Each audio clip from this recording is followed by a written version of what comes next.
ভারতের চেষ্টা করবে, ভারত তার ইন্টারেস্ট প্রোটেক্ট করার জন্য সে করবে। একজন ভারতপন্থী আমরা ট্যাগ লাগাই দিচ্ছি, আর একজন ভারত বিরোধী কই, তার পক্ষ থেকেও তো বলি না। জনাব আবুল হোসেন রুবেল, নির্বাহী সমন্বয়কারী গণসংহতি আন্দোলন, আপনি উপস্থিত হয়েছেন, আপনাকে স্বাগত জানাচ্ছি। আমাদের সাথে এম এ আজিজ, তিনি আমাদের এই আলোচনা শুনছিলেন, অনলাইনে তিনি আছেন। আপনি কি কিছু যুক্ত করতে চান যে এইখানে আজকে বিএনপি চেয়ারম্যান তারেক রহমান তিনি একটা বক্তব্য আমি কিছুক্ষণ আগে শুনে আসলাম, তিনি বলছেন যে তলে তলে একসঙ্গেই ছিল সেই দল, কোন দলের কথা, মানে দুই দল, এক দল চলে গেছে আর এক দল আছে, তিনি আসলে কোন দলের কথা মিন করেছেন এবং কিভাবে তিনি কি বোঝাতে চাইলেন, এখানে কি আপনি কি বুঝলেন? দেখেন, আমি আগে আপনার ব্যারিস্টার সাহেবের কথার একটা উদাহরণ দিই। জি। জামাতের নায়েবে আমির ভারতে গিয়ে প্রণব মুখার্জির সাথে, ফরেন মিনিস্টারের সাথে দেখা করছে এবং চিরাদ্দা দত্ত তার সাথে দেখা করে বলছে শরিয়া আইন আমরা বাস্তবায়ন করব না। আমেরিকান অ্যাম্বাসেডর তিনি আগেও বলেছেন আমেরিকা জামাতের সাথে বন্ধুত্ব করতে চায় এবং আজকে এখানে টকশো করছি, আজকে জামাতের আমিরের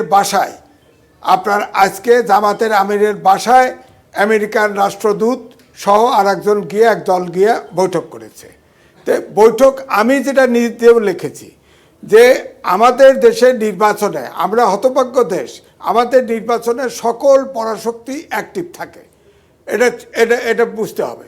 তো এখন যদি বলেন যে ভারত অমক, আগে তো আওয়ামী লীগ ফ্যাসিস্ট, তারা মুক্তিযুদ্ধের পক্ষে, মুক্তিযুদ্ধের বিপক্ষে এভাবে ব্যবহার করত।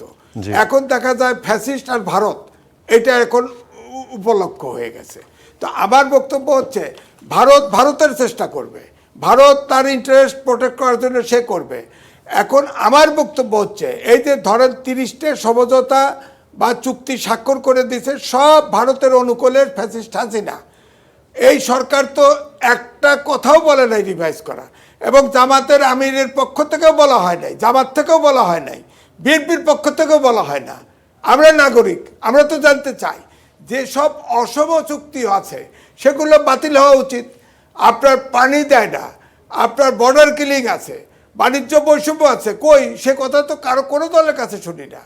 একজন ভারতপন্থী আমরা ট্যাগ লাগাই দিচ্ছি, আর একজন ভারত বিরোধী কই, তার পক্ষ থেকেও তো বলি না, শুনি না।